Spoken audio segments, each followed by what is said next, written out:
They say you never know how strong you are until life strips away everything you thought you needed. In just 7 days, I lost my job, my home, and the man I once believed would protect me. But the cruelest part wasn't the loss itself. It was seeing mercy where revenge should have been.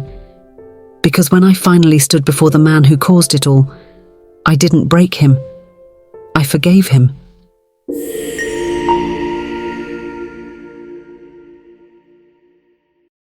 My name is Grace, and 2 years ago, I was a senior manager at a company I'd served faithfully for 17 years. I wasn't rich, but I was stable. I had a husband, Michael, who seemed proud of me. We had a small home, cozy, warm, filled with laughter that once felt genuine. Then came Mark Ellison, the new regional director, ambitious, charming, and dangerously persuasive. He didn't just bring change to the office, he brought chaos in the name of efficiency. People were fired left and right, loyal workers treated like files in a cabinet. I thought my years of dedication would protect me. I was wrong. Mark called me into his glass office one morning. He smiled, that tight corporate smile that never reached his eyes. "Grace," he said, "you've been wonderful here, but we're moving in a new direction." New direction. 2 words that erased nearly 2 decades of my life. I wanted to scream, to plead, to remind him of all the nights I stayed late while others went home. But pride, that quiet companion I'd always carried, kept me standing tall. I nodded, shook his hand, and walked out with my head high. Inside, I was shattering. When I told Michael that night, he barely looked up from his phone. He said, "Maybe it's time you take a break. You were getting older anyway." The words stung, not because of what he said, but because he meant them. Weeks turned into months. The savings dwindled. Michael grew distant, spending more nights working late. And then one afternoon, I came home to find half the closet empty. A note sat on the kitchen counter. "Don't call me. I need space. You'll be fine." He left me. No goodbye, no closure, just silence and a broken lease I couldn't afford. I sold what little I could, furniture, jewellery, even the curtains I'd sewn by hand. But eventually the bills caught up and I found myself standing in front of a shelter. One small bag in hand, pride barely hanging on. For the first time in my life I felt invisible. That first night at the shelter still visits me in dreams. The air smelled of disinfectant and despair.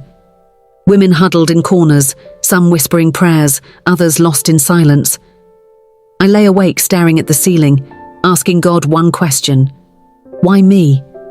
I'd done everything right, worked hard, loved deeply, given my best. Why did he take everything? Then, through the quiet sobs and creaking beds, I heard a soft voice. An older woman named Martha whispered, "Maybe he's not taking, dear. Maybe he's making room for something better." Her words became my lifeline. Days passed. I found small jobs, washing dishes, folding clothes, anything that could earn me a meal. Every morning I'd look at the sunrise and tell myself, "You're still here, Grace. That means something." Faith didn't come all at once. It came in fragments, like the warm cup of coffee a volunteer offered on a cold morning, or the laughter of a child who shared her cookie with me at the shelter.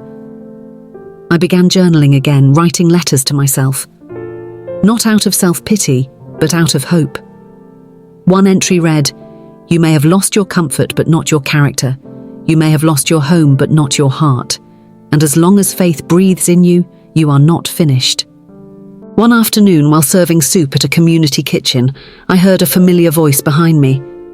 That voice, smooth, confident, careless, belonged to Mark Ellison. He looked different now, thinner, tired, wearing a suit that had seen better days. He didn't recognize me at first, not until I turned fully toward him. His eyes widened. "Grace?" he stammered. You work here?" I smiled. "No, Mark, I volunteer here." He hesitated, embarrassment painting his face. I lost my job last month," he confessed. "New management said I was too harsh. Can you believe that?" I could. But I said nothing. He explained how his wife had left, his home sold, his pride broken. It was strange, watching the man who had destroyed me now drowning in the same sea. He finally asked, "Aren't you angry at me?" I looked at him, not with hatred, but with a kind of peace I hadn't known in years. "No, Mark," I said softly. "You gave me the chance to find who I was without the title, the paycheck, or the walls of that office. You gave me a clean slate." He stared, confused. I handed him a bowl of soup. "Eat," I said. "You look hungry." That was my revenge, compassion. From that day on, something in me changed. I stopped seeing myself as the woman who lost everything and started seeing myself as the woman who survived everything. I got a small job at a local bookstore. The owner, an elderly man named Mr. Reed, said, "You have kind eyes, Grace. People trust kind eyes."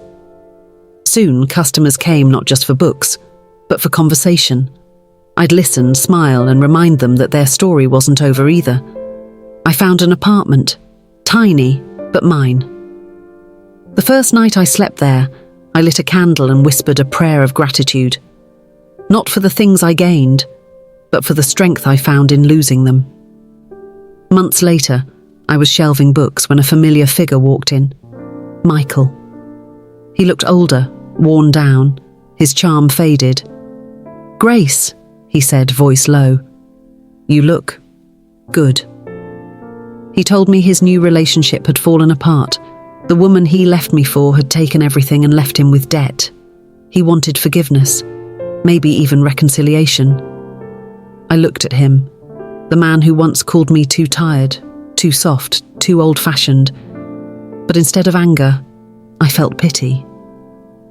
"I forgive you, Michael," I said gently. "But I'm not the Grace you left behind. She was broken. I'm whole now. And I wish you the same." He nodded slowly, eyes wet. Then he walked away, and I didn't look back. It's been 3 years since the week that changed everything. I still visit the shelter sometimes, bringing warm clothes and hot meals. I still volunteer at the kitchen where I met Mark. He's a quiet man now, humbled, grateful, changed. Life didn't give me revenge. It gave me redemption. I learned that faith isn't about churches or miracles. It's about choosing grace when the world gives you bitterness. It's about forgiving when you have every reason not to. And sometimes, faith is simply getting up one more time when no one expects you to. So yes, they took my job, my home, and my dignity. But they couldn't take my faith, because faith isn't a possession, it's a decision. To believe that love, kindness, and mercy will always outlast cruelty. And every morning when I see the sunrise, I smile and whisper, "I lost everything and found myself."